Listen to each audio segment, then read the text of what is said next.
व्यावसायिक वर्ग हो जाए होशियार, क्योंकि वाणिज्य कर विभाग हो गया है तैयार। बिहार सरकार के आदेश पर वाणिज्य कर विभाग के अधिकारियों द्वारा लगातार वैसे लोगों के ऊपर शिकंजा कसते नजर आ रहे हैं जो सरकारी टैक्स चुराकर सरकार को चूना लगा रहे हैं।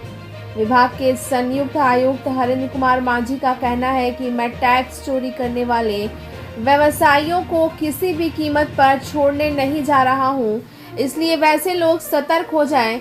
गलत करने वाले जो भी हैं वे आज नहीं कल विभाग के क्लच में अवश्य आएंगे। उन्होंने कहा कि टैक्स चोरी करना कानूनन एक बड़ा अपराध है, बावजूद उसके व्यवसायी गण टैक्स चोरी कर सरकार को कमजोर करने में लगे हैं। यही कारण है कि श्री मांझी के निर्देश पर सासाराम अंचल सभी राज्य उपायुक्त अपनी चुस्ती दिखाते हुए टैक्स चोर व्यवसायियों के ऊपर शिकंजा लगातार कसा जा रहा है। विभाग के सासाराम अंचल के राज्य कर उपायुक्त श्री सनी ने कहा कि संयुक्त आयुक्त श्री मांझी के दिशा निर्देश पर हम लोग वैसे गाड़ियों को पकड़े हैं जो ई-वे बिल की चोरी कर रहा था। उन्होंने कहा कि BR03GA 7501 सीमेंट लदा ट्रक को हम लोगों ने पकड़ा जो बिहार शरीफ के दनियावर से अल्ट्राटेक सीमेंट लाद कर सासाराम आया था। इसके पास ई-वे बिल नहीं रहने की वजह कर यह विभाग के गिरफ्त में आ गया और इसे पकड़कर हम लोग कार्यालय कैंपस में ले आए। उन्होंने बताया कि सरकार की कड़ी निगाह है कि गलत करने वालों को किसी भी कीमत पर छोड़ा नहीं जाए। ब्यूरो रिपोर्ट, बिहार दर्शन से असलम परवेज। मैं आज सासाराम में हूं और सासाराम में उस जगह पे हूं जहां पे वाणिज्य कर विभाग में मैं हूं। आप जान लीजिए कि इस विभाग के माध्यम से देखिए ये ट्रक पकड़ी गई है और जाहिर चीज़ है कि ये कार्यालय है जो वाणिज्य कर विभाग का कार्यालय है। राजकर संयुक्त आयुक्त का ये कार्यालय है। जाहिर चीज़ है कि ये ट्रक पकड़ी गई है। तो आइए मैं आपसे रूबरू करा रहा हूँ, यहाँ के अधिकारियों से रूबरू करा रहा हूँ कि इस ट्रक के अंदर क्या है। जैसा जानकारी मिली है कि इस ट्रक के अंदर सीमेंट वगैरह है, या और भी जो अधिकारी जो बताएंगे उस पर हम लोगों को सुनना है, मानना है। चूँकि ये ट्रक है, काफ़ी बड़ी ट्रक है, और इस ट्रक को कहाँ से पकड़ा गया है, क्यों पकड़ा गया है, ये मैं अधिकारियों की ज़ुबानी आपको सुना रहा हूँ। राजकर उपायुक्त से रूबरू करा रहा हूँ। आप जान रहे हैं कि मिस्टर सन्नी नाम हुआ इनका। जाहिर चीज़ है कि एक बड़े अधिकारी के रूप में इनके ज़ुबानी मैं आपको सुना रहा हूँ कि वो ट्रक का क्या मामला है, ट्रक को क्यों पकड़ा गया है, ट्रक के अंदर क्या है, कहाँ से पकड़े हैं, ये मिस्टर सन्नी के ज़ुबानी में आपको सुना रहा है। क्योंकि सर हम लोग बिहार दर्शन से हैं।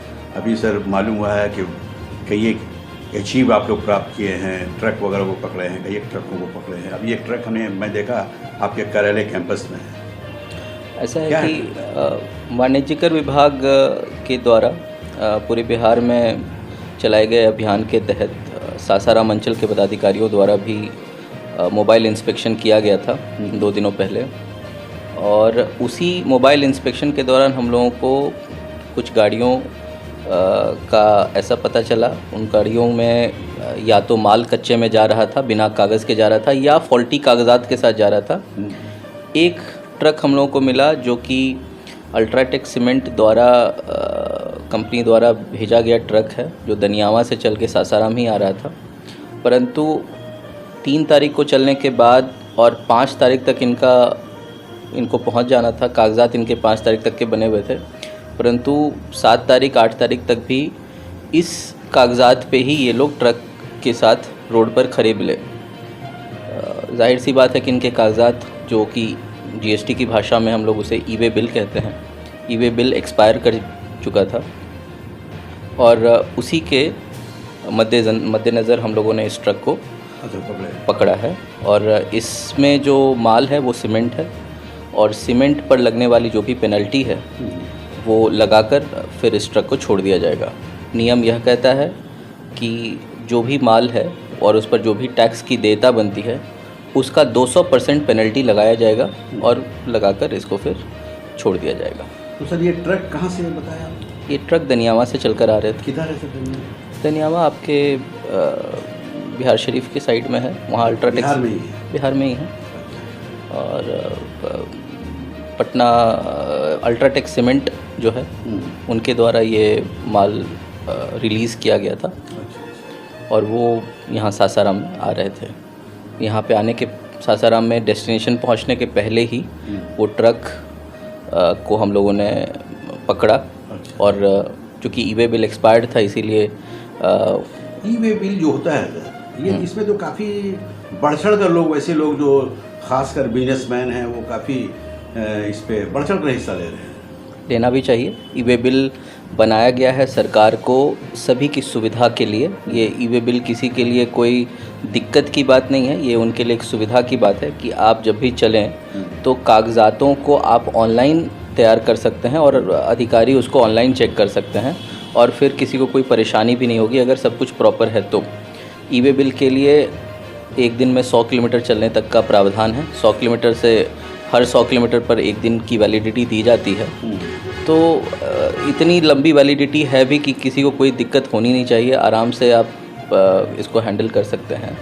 इसके बावजूद अगर आपका ई वे बिल एक्सपायर कर जाता है तो और 8 घंटे का ग्रेस पीरियड दिया जाता है कि आप उस ई वे बिल को फिर से टाइम लिमिट बनवा लीजिए। किसी वजह से ट्रक रुक गया, पंचर हो गया, किसी वजह से रुक गया तो आपकी जिम्मेदारी बनती है कि उसको बढ़वा लें।